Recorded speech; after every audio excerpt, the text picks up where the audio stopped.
নমস্কার বন্ধুরা, কেমন আছেন সবাই? মন পাখি ট্রাভেল ব্লগ চ্যানেলের একটি নতুন ভিডিওতে আপনাদের সবাইকে স্বাগত। আজকে অফিসের কাজের জন্য আমরা দুজনে মিলেই রাতে ট্রেন ধরে কালকে সকালে পৌঁছবো শিলিগুড়ি। ডিনার করেই নিয়েছি, সাথে রাখলাম কিছু স্ন্যাক্স। ট্রেন চলে এসেছে, আমরা দার্জিলিং মেল ধরে পৌঁছবো। কালকে সকালে এক্সপেক্টেড আমরা 8টার মধ্যে পৌঁছে যাব শিলিগুড়িতে। এর আগের বারে যখন একবার কাজের জন্য এসেছিলাম তখন স্টেশনের কাছে একটা হোটেলে ছিলাম, কিন্তু হোটেলটা আমার খুব একটা পছন্দ হয়নি। একদিনের জন্য যেহেতু ছিলাম তাই এনিহাও অ্যাডজাস্ট করে নিয়েছি।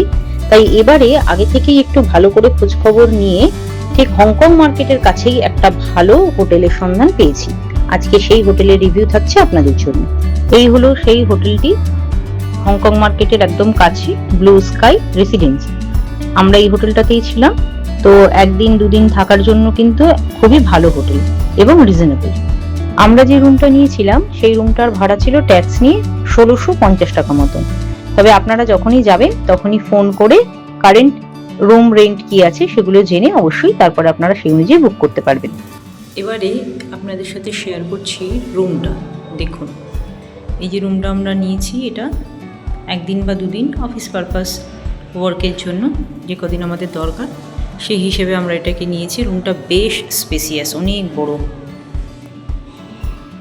বেশ বড় একটা রুম, সমস্ত রকম ফেসিলিটিসই রয়েছে।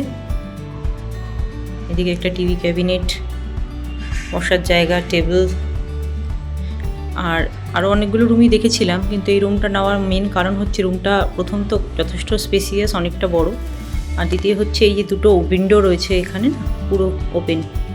তো সেই কারণের জন্য যথেষ্ট আলো বাতাসপূর্ণ রুমটা, তো সেই কারণের জন্যই আরও এটা নেওয়া। আর এখানে একটা আলমারি আছে, এটা হচ্ছে ওয়াশরুম।